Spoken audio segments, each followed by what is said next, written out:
कांग्रेस नेता राहुल गांधी को है मां की विरासत बचाने की चुनौती। गांधी परिवार की पुरानी सीट रही है रायबरेली, इस बार फिर दिख रही है कड़ी टक्कर। बीजेपी के 400 पार के नारे के बीच क्या राहुल गांधी बचा पाएगी रायबरेली सीट? क्या राहुल गांधी ने बना लिया है जीत का मास्टर प्लान? कांग्रेस के वरिष्ठ नेता राहुल गांधी को लेकर लंबे समय से चला आ रहा सियासी सस्पेंस अब खत्म हो गया है। राहुल गांधी ने गांधी परिवार की पारंपरिक सीट रायबरेली से अपना नामांकन पत्र दाखिल कर दिया है। केरल की वायनाड सीट से 2 बार चुनाव लड़ रहे वायनाड से अब राहुल गांधी सांसद हैं और अब यहां दूसरे चरण में चुनाव हो चुका है। राहुल गांधी रायबरेली से भी चुनावी ताल ठोक रहे हैं। उनका मुकाबला भारतीय जनता पार्टी बीजेपी के दिनेश प्रताप सिंह और बहुजन समाज पार्टी बीएसपी के ठाकुर प्रसाद यादव से होगा। हालांकि यहां से अभी तक 24 लोगों ने अपना नामांकन दाखिल किया है। यूपी में कांग्रेस और समाजवादी पार्टी में गठबंधन है, इसीलिए उनका सीधा मुकाबला बसपा और बीजेपी से है। रायबरेली देश की हॉट लोकसभा सीटों में शामिल हो चुकी है। गांधी परिवार की पुरानी सीट रही, इसलिए राहुल गांधी के नामांकन के दौरान एक प्रकार से कांग्रेस का शक्ति प्रदर्शन भी देखने को मिला। राहुल के साथ उनकी मां सोनिया गांधी, बहन प्रियंका गांधी, बहनोई रॉबर्ट वाड्रा, कांग्रेस अध्यक्ष मल्लिकार्जुन खड़गे, अशोक गहलोत, तेलंगाना के मुख्यमंत्री रेवंत रेड्डी समेत कांग्रेस के कई दिग्गज नेता और बड़ी संख्या में कार्यकर्ता दिखाई दिए। राहुल गांधी के नामांकन में भले ही कांग्रेस का शक्ति प्रदर्शन दिखाई दिया हो, लेकिन उनके आगे अपनी मां सोनिया गांधी की राजनीतिक विरासत को संभालना आसान नहीं होगा, क्योंकि राहुल का मुकाबला पुराने कांग्रेसी दिनेश प्रताप सिंह से ही हो रहा है। दिनेश प्रताप सिंह वर्तमान में योगी सरकार में मंत्री हैं। 2019 से पहले वे कांग्रेसी हुआ करते थे। दिनेश प्रताप सिंह पूर्व में उत्तर प्रदेश विधान परिषद के सदस्य रह चुके हैं। वे 2010 से 2016 और 2016 से 2022 तक एमएलसी रहे हैं। 2018 में वे कांग्रेस छोड़कर बीजेपी में शामिल हो गए। तीसरी बार वे फिर से जीते और योगी सरकार में मंत्री बने।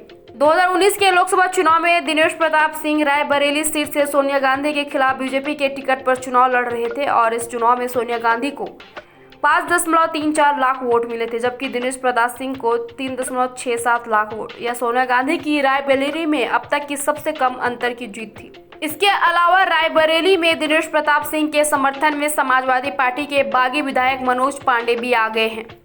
इससे बीजेपी का पक्ष और ज्यादा मजबूत हो गया, क्योंकि रायबरेली लोकसभा सीट भले ही गांधी परिवार की हो, लेकिन यहाँ विधानसभा सीटों पर समाजवादी पार्टी का डंका बजता है। 5 में 4 विधानसभा सीटों पर समाजवादी पार्टी के विधायक हैं। हालांकि यह भी याद रखना होगा कि रायबरेली सीट गांधी परिवार की पारंपरिक सीट रही है।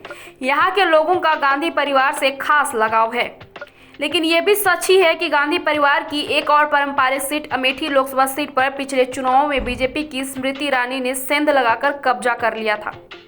जिस प्रकार पूरे देश में कांग्रेस का गढ़ लगभग ढहता जा रहा है, उस हिसाब से रायबरेली की जनता भी अमेठी की तरह ही उलटफेर कर दे, कहा नहीं जा सकता। इसके अलावा खुद सोनिया गांधी इस बार रायबरेली सीट छोड़कर राजस्थान से राज्यसभा की सीट पर सांसद पहुंच गई है। यह भी एक प्रकार से रायबरेली की जनता को सोनिया गांधी का बीच में छोड़ना ही हुआ। इसका असर भी चुनाव में दिखाई दे सकता है।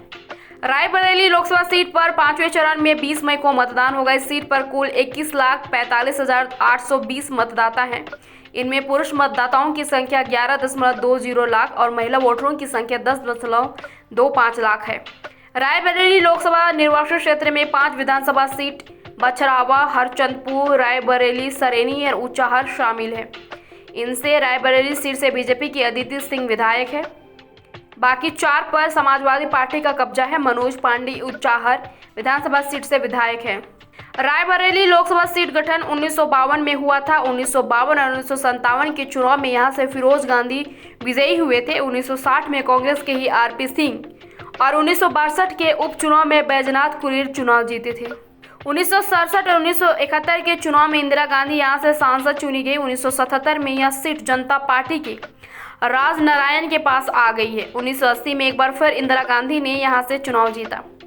1980 और 1984 में अरुण नेहरू यहां से सांसद चुने गए। उनके बाद 1989 और 1991 में इंदिरा गांधी की मामी शीला कौल विजयी हुई। 1996 में रायबरेली की राजनीति ने फिर से करवट बदली और बीजेपी के अशोक सिंह सांसद बने। 1998 में यह सीट बीजेपी के पास रही। 1999 यह सीट फिर से कांग्रेस के पास आ गई और सतीश शर्मा चुनाव जीते। 2004 से अब तक सोनिया गांधी यहां से लगातार चुनाव जीत रही है।